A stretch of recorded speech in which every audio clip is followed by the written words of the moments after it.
네, 안녕하세요. 암호화폐 기비입니다. 오늘의 암호화폐 소식 빠르게 살펴보겠습니다. 자, 외신에 따르면 우크라이나와 러시아의 3차 협상이 어제 다시 종료됐습니다. 지금 민간 대피를 위한 인도주의적 통로 운영에 대한 진전은 있었지만 퓨전에 대한 논의는 여전히 없는 상태입니다. 네, 그리고 비트코인과 러시아 루블 차트인데 지금 전고점을 돌파했습니다. 이 요인은 두 가지가 있겠습니다. 그 러시아 루블화 가치가 워낙 떨어졌기 때문에 상대적으로 비트코인 가격이 오른 것처럼 보이는 것이고, 두 번째는 러시아와 우크라이나 전쟁 간에 비트코인 소요가 많이 발생을 하면서 이렇게 러시아 대 루블화 이 가격이 급등한 것으로 보입니다. 자, 이렇게 러시아 사태를 봤을 때 저희가 비트코인이 물론 루블화 가치가 크게 하락해서 이렇게 반영된 것도 맞지만 어떤 국가의 경제 위기가 크게 찾아왔을 때 쪽 혹은 체제 위기가 찾아왔을 때 암호화폐가 역할을 해줄 수 있다는 것이 다시 증명된 하나의 예로서 생각해 주시면 좋을 것 같습니다. 네, 그리고 지금 모건 스탠리 CEO 제임스 님께서 이번에 암호화폐 투자를 1% 미만 할 것을 추천했습니다. 모건 스탠리 CEO는 기존에 비트코인 투자에 대해서 좀 부정적으로 얘기를 많이 했는데 뭐 그러면서 모건 스탠리 내에 비트코인과 투자 관련된 상품이 나오기도 하면서 이렇게 모순된 모습이 좀 보여졌지만 어쨌건 간에 지금 거시 경제 지표를 봤을 때 그리고 크립토 근본적인 펀더멘탈적 구조를 봤을 때 이 1% 미만 투자를 권한다고 얘기한 모습입니다. 자, 하지만 방금 말씀드렸던 것처럼 수많은 기관들이 지금 여전히 비트코인과 관련된 투자 상품을 내놓고 있고, 그리고 수많은 기관이 다시 비트코인을 매입하고 지금 쌓아 올리는 그런 모습을 보여주고 있기 때문에 이런 것은 하나의 어떤 개미들이 더 이상 비트코인을 가지지 못하는 시대가 오려는, 시대를 만들려는 어떤 하나의 움직임으로 보셔야 할 것 같습니다. 자, 지금부터 그 증거를 보여드리겠습니다. 자, 지금 글래스 노드가 주간 인사이트 보고서를 발표를 했는데, 지난주에 비트코인 매수 세력들이 글로벌 및 지정학적 리스크가 격화됨에 따라 저점 찾기 움직임을 계속했다고 합니다. 자, 지금 매수 세력이 계속 2개월 동안 완만하지만 계속적으로 매도 압력을 흡수하고 있다고 얘기했습니다. 무슨 말이냐면, 비트코인이 저점을 테스트를 계속하면서 개미들이 이 약간 반등했을 때 코인을 매도하고 약간 반등했을 때 코인을 매도하고 이런 매도 세력의 어떤 움직임을 다 흡수하고 비트코인을 쌓아 올리고 있다. 이런 얘기입니다.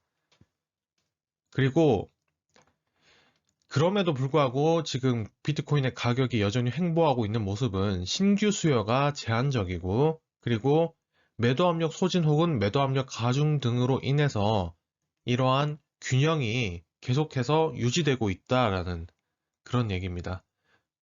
이게 좀 쉽게 얘기하면 새로 비트코인을 알고 새로 비트코인을 막 살려고 하는 사람 자체가 굉장히 적고 약간 반등하면 팔고 약간 하락하면 사고 이런 움직임을 괴미들이 보여주고 있기 때문에 지금 계속해서 횡보를 하고 있는 모습이라고 봅니다. 자, 하지만 점점 이런 기회를 통해서 충분히 저점이라고 생각한 기업들이, 기관들이 이것을 매수함으로써 시장의 영향력 그리고 주도권은 점점 더 기관으로 가고 있는 모습입니다. 그리고 대다수 거래소에서 비트코인 보유량이 지난해 7월 이후 꾸준히 감소했다. 즉, 비트코인 물량 순유출 상태가 지속이 된 것이 또 하나의 증거입니다. 자, 그리고 비트코인과 대형 미국 주식들의 시총을 비교했습니다. 지금 버크셔 해서웨이보다 약간 높고 테슬라보다 약간 낮은 상태입니다. 시총을 비교했을 때. 즉, 보면 구글과 아마존보다, 그리고 테슬라보다 이어서, 지금 뭐 한 6위권, 7위권 정도에 위치한 모습이네요. 자, 그리고 베인 캐피탈이 약 7천억 원 규모의 암호화폐 프로젝트 투자 펀드를 출범했다고 합니다. 이 자금 모집이 지난 11월에 이미 끝났는데 향후 몇 년 내에 이 프로젝트에 투자를 할 것이다. 그러니까 30개 이상 프로젝트에 투자를 할 것이다. 이렇게 밝혔습니다. 그러니까 베인 캐피탈 역시 우수한 암호화폐 프로젝트가 우수한 암호화폐 프로젝트가 나오면 이 자금을 통해서 투자를 하겠다는 겁니다. 즉 이런 어떤 고전적인 그리고 전통적인 투자 기업들조차도 이제 크립토 투자에 대한 어떤 활로를 펼치고 있다는 겁니다.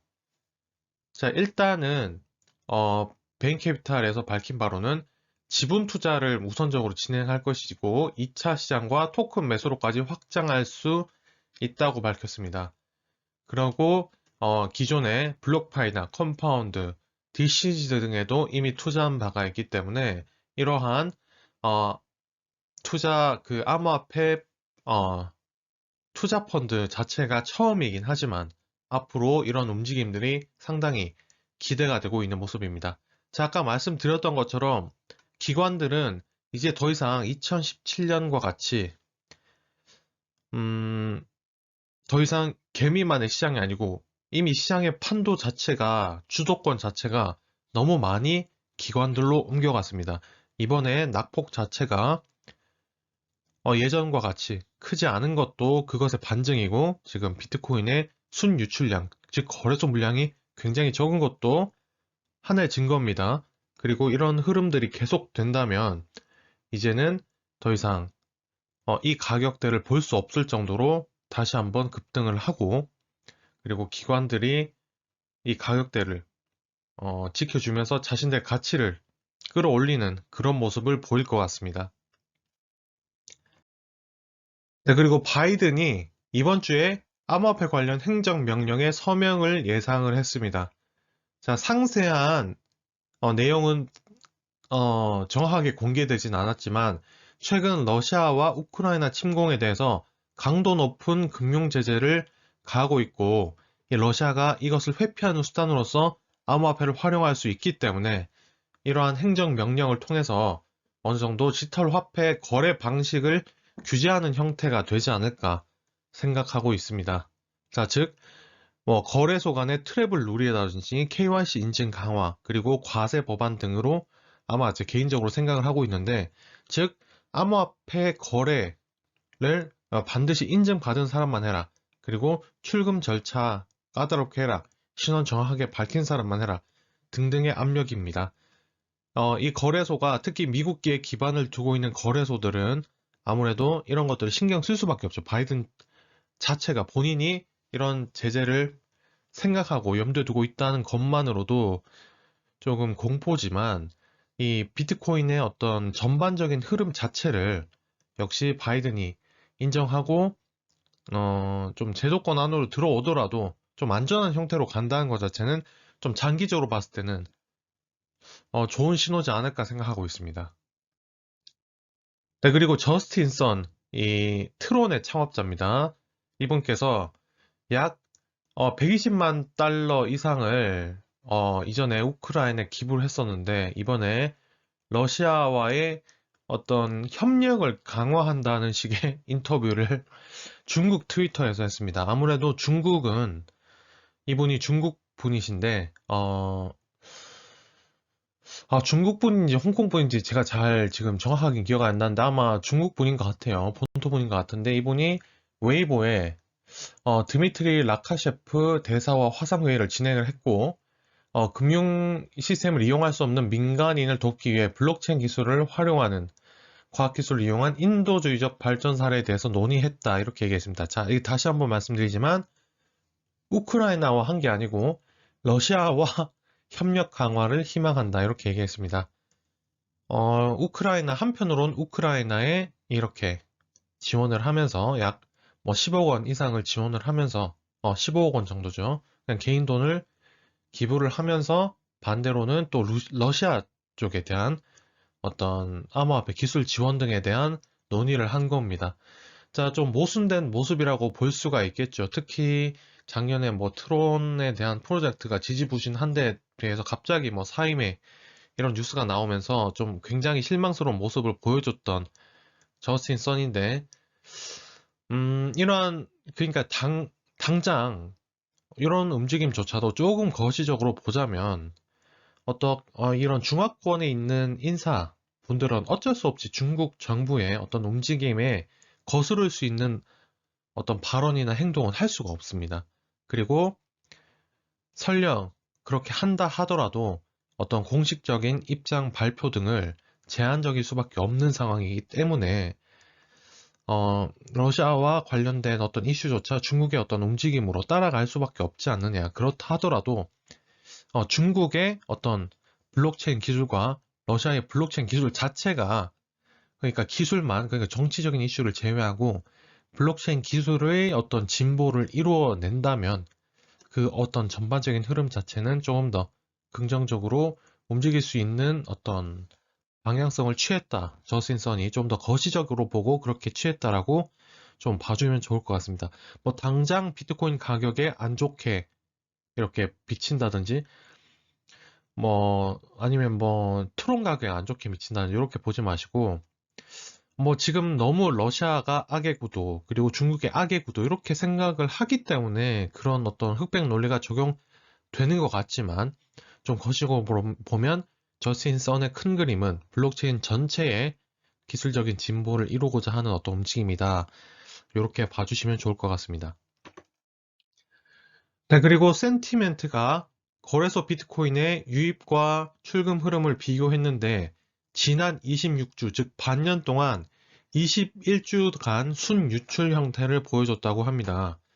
자, 거시적으로 보면 경제 지표가 굉장히 좀 금리 인상 등으로 인해서 자산시장 전체가 좀 빠지는 모습이긴 했죠. 하지만 비트코인의 거래소 유출량 이것도 굉장히 중요한 어떤 온체인 데이터인데 이렇게 봤을 때는 좀 어, 비트코인이 거래소에 없다 이런 얘기입니다. 그럼 어떻게 될까요? 공급량이 적기 때문에 결과적으로는 비트코인의 가격 상승의 요인이 된다라는 겁니다. 즉 공급량이 부족하고 거래소에 비트코인이 없기 때문에 사람들의 비트코인을 살 때 가격의 어떤 상승 요인이다. 이렇게 보는 겁니다. 네, 그리고 제가 좀 좋게 생각하는 프로젝트 이미터블 X입니다. 네, 작년에 이 이미터블 X가 이더리움의 레이어 2 솔루션 그리고 NFT의 어떤 거래 수수료를 좀 혁신적으로 줄여주고 그리고 NFT 게임 개발 등을 주도하는 이런 프로젝트인데 이 프로젝트가 지난 2021년 10달러에 처음 이렇게 청약을 받아서 출범을 했는데 지금 보니까 한 2달러 미만이었나? 제가 기억한 게 맞다면 1달러대 거래가 되고 있습니다. 이 프로젝트가 이더리움 재단의 어떤 후원도 받고 그리고 기술진, 개발진도 튼튼하고 백그라운드 역시 굉장히 좋은 프로젝트인데 제 개인적으로는 지금 굉장히 좀 저평가 받고 있다고 생각을 하고 있고요.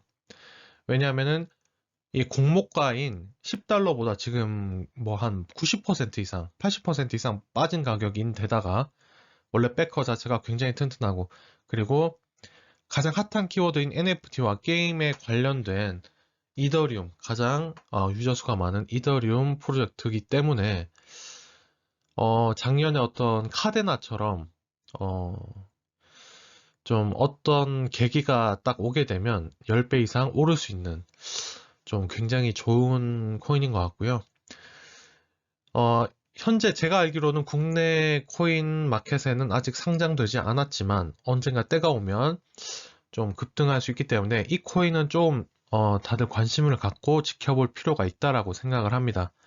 자, 오늘의 소식은 여기까지고요.